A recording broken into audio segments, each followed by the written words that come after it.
Init.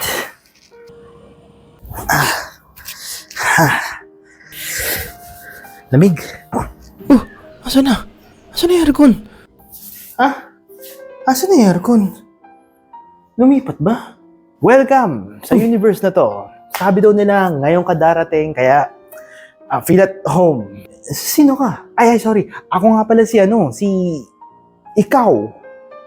Ako si Ikaw sa universe na to. Multiverse. Alam ko yan eh.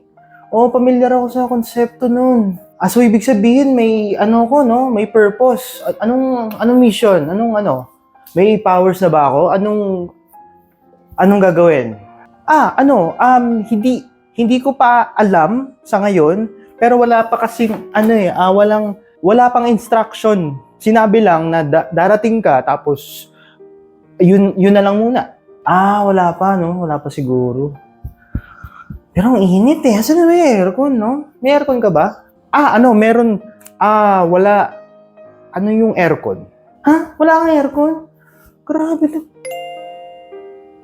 Ito ata ang universe na walang aircon. Di kaya? Pwede mo. Oo, no? Tingin mo. Uy, baka nga. Ito yung universe na walang aircon. Ano yun? Tapos pinupunta ako dito para i-introduce yung aircon sa inyo. Yun yung purpose. No? Siguro. Kung ano man yun, alam mo, baka importante. Maaari, no? Pwede. Ang init eh. Uwi na lang ako. Okay lang. Sure. Yan. Baba ka lang dyan, tapos may kita kang magical stairs. Tapos okay na, makakauwi ka na. Dyan lang. Baba lang ako. Una na ako. Thank you Nice to meet you. Okay, sige. Careful ka on the way down sa magic stairs. Sige, ingat. May babaan dyan. Wait lang. Ano yan? Alam mo kaya to?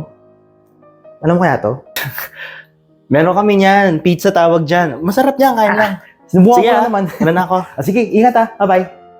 Bye. Dear Diary, nakilala ko na ang aking best friend. Hindi na ito pababayaan.